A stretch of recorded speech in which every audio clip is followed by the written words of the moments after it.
anxiety healer. And I'm Cactus Cooler. And today, we're joined by a very special guest, if you'd like to introduce yourself. Thank you, Cactus. My name is Brulee, and it's a pleasure to be here. Welcome, Brulee. It's a pleasure to have you. Thank you. A lot has happened since the last podcast. I know we got AWOL for a few months, lots of stuff to process. We weren't in the best mental state in that time, and we're happy to be back, honestly. Good to hear your guys' voice again. It's been a while. We've had thousands of fans reaching out to us, but I'm happy we're in a better headspace and ready to get this rolling. You want to dive into our COVID update? Let's get straight into our COVID update. The Zeta, Alpha, and Gamma variants are still going wild. The vaccine's been out for about a year now? Almost a year now? Go out, get your vax, get your booster shots, and mask the fuck up. Get out and get your booster shot while you still can, because the fourth wave is hitting next month and I'm predicting another lockdown. Also, huge shout out to Big Bird. He also got the COVID-19 vaccine recently. He's doing better than ever. Yeah, it was just so awesome to see Big Bird do that and inspire all these anti-vaxxers to do the same. Moving on, we got some supplements to recommend this week. These are all supplements that us here at the podcast have personally tested. Yeah, based on the latest cutting-edge brain imaging science, we have determined that these are the optimal supplements to be taken to alleviate anxiety and depression. Yeah, starting off, we have the Calancho Cannata. That is Bryophyllum cannatum, alcohol-free glyceride, dried leaves and stems liquid extract. We recommend getting the 2-gallon version of this. Probably the most bang for your buck, only $799 on Amazon. Definitely worth it. Definitely will help you with your anxiety and depression a lot. The next supplement is, honestly, I'm biased towards this one, but I chose this one. It's called the NAC supplement. As you may know, I'm the inventor of the NAC swap. And when I saw this one on the shelf at GMC, it caught my eye instantly. It's N-acetylcysteine, 1,000 milligram tablets. It's a dietary supplement, and it's good for you. And the final supplement this week we'll be recommending is the Mood, Stress, Depression, Anxiety Relief Supplement for Men and Women by United Acupuncture. This was customer formulated. It is 100% plant-based, provides whole system support, and is made without preservatives or artificial ingredients. Alright, so moving on, we actually have a pretty important subject to talk about here. Those of you who may have heard about the Kyle Rittenhouse verdict recently, he was found not guilty on all charges. There's some recent evidence unearthed actually that shows that he was born on the exact same day as the climate change activist Greta Thunberg. That day was January 3rd, 2003. They even look kind of similar. This is not just a coincidence. Here on the screen, we have their shared birth chart. Since we don't know their birth times, the location doesn't really matter. But first, we'll talk about how they're similar, and then we can dig into how this is a fascinating case that allows us to speculate on their rising sign based on the differences in their lives. Alright, if you look at the chart on screen, you'll notice both of them are Capricorns, with a likely moon in Capricorn and a stationing retrograde Mercury. These all suggest a fundamental seriousness with which life is approached, as a high-stakes endeavor with lots of risk and an eye toward the actions of the past. Yeah, both of them have Uranus and Pallas precisely conjunct, with Pallas being related to Pallas, a thean of war, victory, craft, and wisdom. Uranus itself is Prometheus, is determined to bring the fire of wisdom and revolutionary impulses to the fore. This is a strong placement. One reason for its prominence is that it receives a supporting trine from Saturn, suggesting an inclination towards material, concrete actions to solve perceived issues, as well as the opposition from Jupiter and Leo, which we can read as a success through fame and public attention. We can also note that the Pallas-Uranus conjunction and Neptune form a midpoint at roughly 18 degrees Aquarius, forming a midpoint opposition to Jupiter at 16 degrees Leo. This ties together the themes of personal fame, revolutionary impulse, warrior inclinations, but also utopian delusion. They also have a grand trine with Vesta, Node, and Neptune, suggesting a significant role to play in the spiritual consciousness of the world, as you can see from this graph above. The prior configuration of the Uranus, Pallas, Neptune, their midpoints, and the opposing Leo, Jupiter both form a very intense configuration called a T-square to both of their Venus and Mars, which are associated respectively with aesthetic, sense, and value, and combative impulses, as you can see from the chart above. Mars is domiciled in Scorpio, and so expresses itself extra strongly, and as malefic close to Venus, colors the social expression with tinges of aggression, all of which are exaggerated by revolutionary impulses, driving a lot of energy into these placements. This is very notable.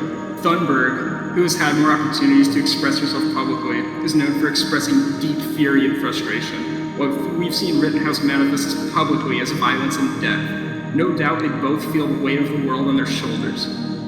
One last very notable point on their similarities is that they both have the Sun and Chiron very close together.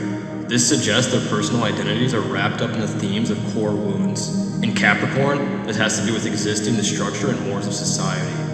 Now we can turn to the practice of rectification, or guessing roughly when someone was born based on their life, which likely it has to do with more interest to astrologers. But we're going to keep going a little more in-depth, and it gets a little more heavy, FYI. So we can look at key events, see the transits that were at play, and from that try to reverse engineer a birth time by examining the planets that were in play. So we'll take the chart of the Rittenhouse's shooting, August 25th, 2020, and test it against various birth times. During a shooting, the malefics will absolutely be at play, and they are, transitioning. Saturn and Mars are squared, right on top of Kyle's Mercury and possibly Moon. In conjunct Venus, sextiling Uranus, Jupiter also in conjunct Jupiter. Rectification is admittedly not my skill set, so I'm truly guessing here, but one potential chart could be Gemini rising.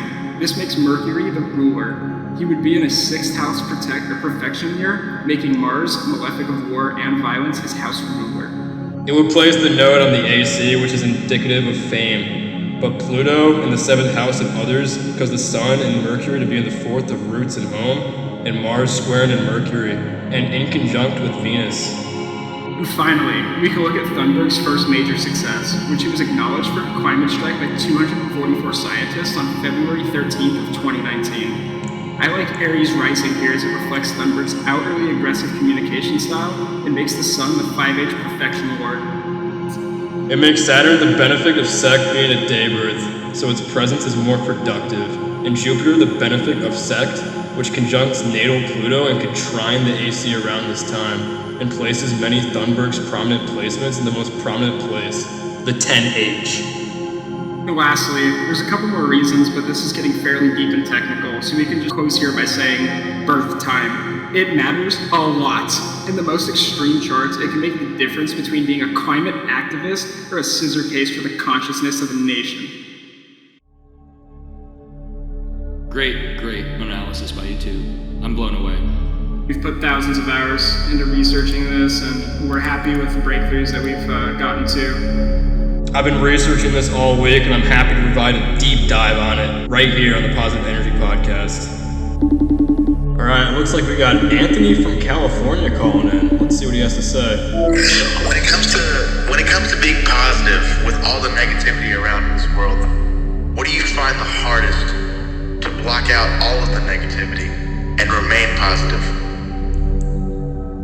Yeah, so that's a very deep question with a few different answers. I think my number one way to help avoid negativity and keep my mental state as positive as possible is through breathing exercises.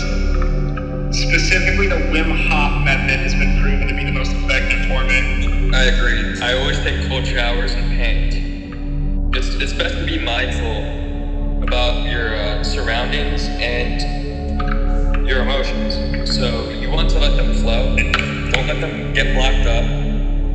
Outside of the mindfulness exercises that Cactus mentioned, I find that making a gratitude journal where you write down everything you're grateful for is a fantastic way to remain positive. That being said, forcing yourself to be positive can build up negative emotions and backfire over time. Allow yourself to feel all your emotions and make space for them. Crying is actually a great emotional release, so don't be afraid to grab the tissue box and let the tears flow if you have to. Thanks for your question.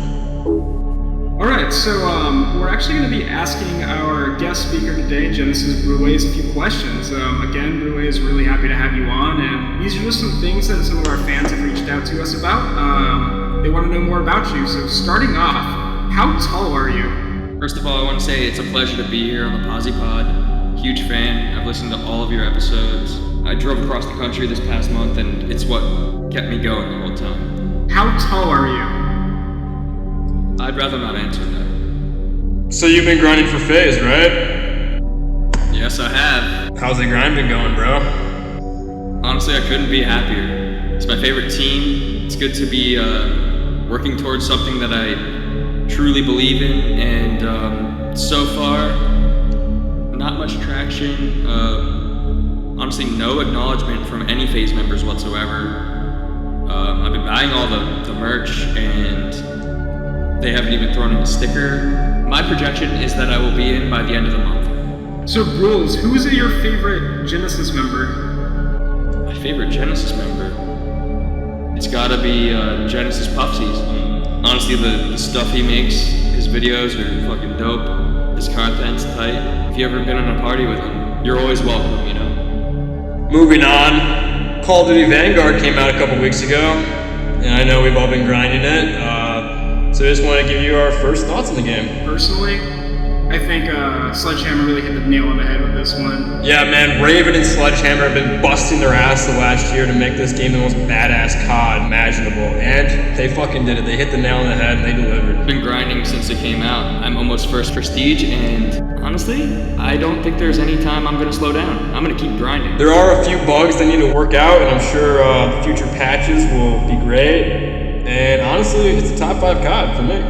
Yeah, personally, I think this is my second favorite Call of Duty of all time. I mean, the bar was pretty high with Cold War obviously being number 1, but I think it rightfully deserves that number 2 spot. And trick shotting looks great on this game. I can't wait to be hitting billies with the boys. Moving on, we have another massive topic ahead of us. So, RowdyRogan, popular entertainer and content creator, is actually teaming up with YesIBelieveNFT, an organization that acts as an entry point for children who are getting into the metaverse. Healer, what are your opinions on this?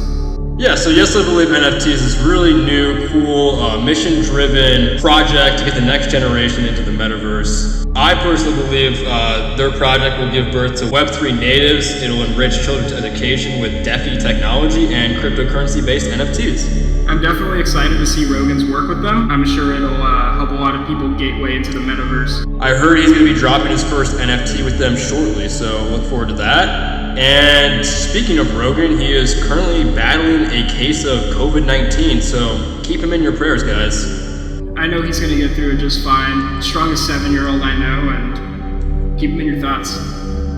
We're going to move on to a few more lighthearted topics that are, more positive. First off, we have a pretty good one. FaZe Santana recently, he got some kidney stones, but he survived, and we're happy for him. Man, when I first heard Dante was in the hospital, I was praying to God he was going to make it, because I know he's not the most healthy guy. So when I saw that tweet saying, it was just kidney stones, it was a tremendous weight lifted off my shoulders.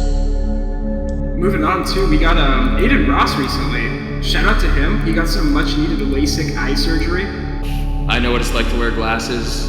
It's kind of annoying. Getting LASIK, can't beat it. I've been an Aiden Ross fan for years, and I've always known that his eyesight was one of the biggest things hindering him from reaching true success, and seeing him finally overcome that brought me to tears. I've been interested in getting LASIK myself for a number of years now, and to see Aiden Ross do it, really inspired me to take the plunge and do it myself. Alright, moving on. This one is actually deals with one of our guest speakers today. Brulee's recently got $20 from the Lil Nas X Cash App contest. Yep. You want to go a little more in depth on that, Brulee's? Lil Nas X held a giveaway on Cash App for in celebration of 13-year-olds being allowed to go on Cash App, which I'm very happy about. And I entered the giveaway, and sure enough, I won. All I had to do was tweet hashtag CashApp13+, and Lil Nas X personally sent me $20, and that is going right into my savings account. Alright, our final rapid fire topic for you guys today. Brian Wadis, also known as FaZe Rug. If you're not living under a rock, you know who this guy is, right? He had 20 million subscribers about a month and a half ago, and honestly, he deserves every one of them. The Rugrat army is getting bigger every day, and honestly, I'm here for it.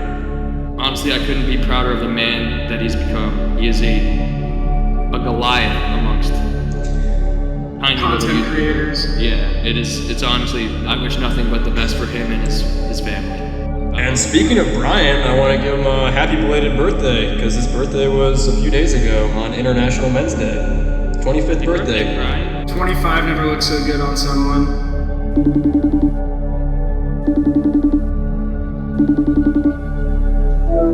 Hey guys. What's up, man? Yeah, I just had one quick question. What sort of TV shows you guys been into lately? I've been binge watching Squid Game all week. Also been watching Stranger Things on the side. I'm literally addicted to Netflix. Nice, man. You guys do the dub or the sub for Squid Game? I'm Dub Gang, but we're running out of time here, so I'm gonna have to let you go. Thanks for calling in. Alright, so moving on, we're actually going to be announcing the winner of the Positive Energy Podcast annual costume contest. So, thank you to everybody who participated this year. I know we got around 2,500 submissions on Twitter using the hashtag PepCostumeContest2021. But we can only choose one winner, and that spot's actually going to go to @Owasco for this dope penguin costume he had submitted to us.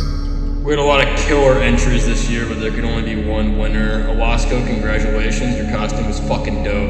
You can be expecting your PEP prize pack in the mail, shipping out this week. And again, thank you guys so much for participating. Looking forward to seeing the submissions next year.